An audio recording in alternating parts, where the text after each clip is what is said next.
Yo, what's up, guys? Welcome to Awesemo.com GPP Core presented by Jock Market. Building 3 lineups for FanDuel, a main slate this week. Week 13 should be pretty interesting. There's some great value.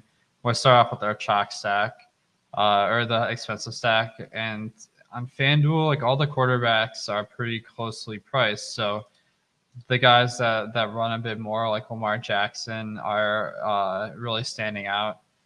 And he has almost twice the chance of being in the optimal lineup as his ownership this week per our boom bust tool. A little bit of a harder quarterback to stack, but he's going to make up for that in spades with his rushing potential. So I do want to get one of his pass catchers in here. Mark Andrews and Marquise Brown, both overpriced this week, but you got to have at least one of these guys, really. So I'll go with Marquise Brown. Actually, yeah, I think that's fine. And then on the other side, I can run it back with one of these Steelers guys just to hope that Baltimore has to pass a little bit. So Freiermuth is a really cheap tight end on FanDuel, so I don't mind getting a little bit of Freiermuth. All right, running backs. There's a ton of value this week. One guy that's a little bit cheaper on FanDuel compared to DraftKings is Eli Mitchell. This game could get a little bit ugly versus the Seahawks, so I don't mind getting a little bit of exposure to Mitchell. And then let's go with a value running back, David Montgomery. He's pretty much game script proof in this Bears offense, which is good because they're pretty big dogs this week. But I think that there's a lot of good high workload, cheap running backs this week. So Montgomery is definitely one of the guys that you should be looking at. All right, at wide receiver, did spend a lot on my stack, so I might need some good values. Hunter Renfrow, with no Darren Waller active this week, should get a pretty nice target share. Mike Williams is always a guy that has a ton of upside. He's low on projected this week, so I like that. Then let's go to defense. I have an average amount of money for defense, so I'm going to go with a little bit of a spend up. The Colts versus the Texans. I think that you can't get in much of a better spot than that. And then at flex, I got 7,500 left. So the main question is who is at that price point. There's no one on my list, so maybe I'll just scroll through a little bit. Saquon Barkley, I think with Mike Glennon starting this week, should be in an interesting spot where he could rack up a ton of PPR points, where Daniel Jones, being more mobile, doesn't throw a ton to him. All right, lineup 2. Let's go with the Raiders stack. With no Waller, that hurts, the passing offense, but it also makes guys good values. So 2 of the guys that are really good values this week are Deshaun Jackson and Foster Moreau, who both Deshaun Jackson played about half the snaps last week in that Thanksgiving game. So he has been ramping up for the Raiders. He's going super under the radar at the moment. So like him. And then Renfrow is probably the safest option, but Moreau fills a need at tight end. So I don't mind going with Moreau in this lineup. And then running it back, Terry McLaurin is a great option, but Antonio Gibson should benefit a ton with no McKissick this week. Let's stick another running back. So Alexander Madison's a staple this week with no Dalvin Cook. One thing I'll mention is on Jock Market, you can kind of invest in these guys in a different way. So Madison, we have is worth $9.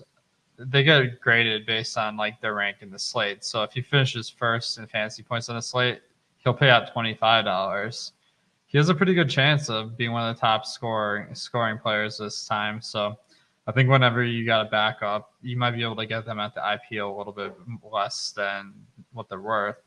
Now you can use the promo code Awesemo for a free $50 match bonus on Jock Market. All right. Let's put in the defense here. I just want to know how much money I'm working with. So let's see. I can't go with the football team because we got some of these players. How about the Chargers? Going like really under the radar, really cheap for the team that's pretty solid, but can make some mistakes. I got a ton of money left, so I'm going to need to find some guys to spend up on. Cooper Kupp, you can't get a much better matchup than Jacksonville, so you gotta worry about them not throwing balls much. But as far as overall spot, it's pretty amazing. And then I think this might be a 3 running back week. Can get a little bit different with Miles Sanders. I think that people are gonna underrate him because he got injured midway through the game last week, and he's coming in at very low ownership. And versus Jets, we gotta like that. And then I got 8,200 left. That's enough to throw in Justin Jefferson. I'm worried about the passing volume on the Vikings, and I do have Madison in the lineup, so maybe I could figure out a little bit better play there, but certainly a good option. Godwin is a little bit cheaper, a little bit lower projected. Both seem to yield pretty good results, so maybe I'd lean towards Godwin and then try to upgrade this Chargers to another team. So, all right, lineup 3, Jimmy Garoppolo. I think with no Debo this week, like you're not going to see a ton of passing attempts on average, but if the Seahawks can perform the way we know they're capable, it could really pay off big if no one's on the stack. So Kittle's a must in this particular lineup. Then I think you can either go with Juwan Jennings or Brandon Ayuk. I'll go with Juwan Jennings just because I feel like Ayuk's price is a little bit too high. And I have Kittle already, so I don't want the same combo as everyone else. All right. On the other side, we can go with Lockett. We can go with Metcalf. I know the squeaky wheel narrative is kind of pointing us to Metcalf, but we'll see if that impacts the ownership this week. But either one's a really good option. All right. Running backs. We have kind of cheap lineups so far, so this could be one where we throw in Jonathan Taylor. Really expensive on FanDuel this week, but it's tough to not want to get to a little bit versus Houston. And then maybe we balance that out a little bit with Jamal Williams, who is pretty cheap in FanDuel terms and has a nice workload with no Swift. Starting a defense here.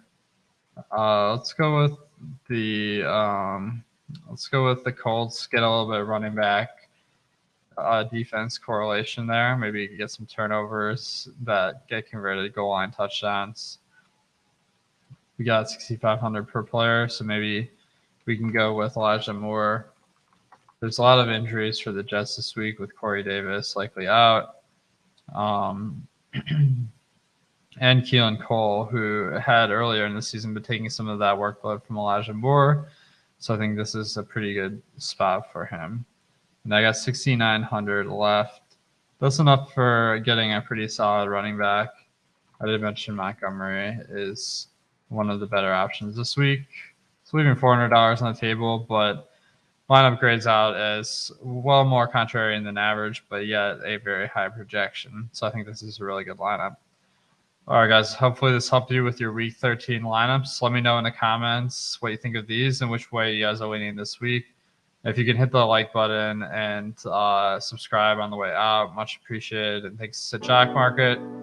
Promo code Awesemo gives you $50 match deposit bonus. All right, guys, good luck this week.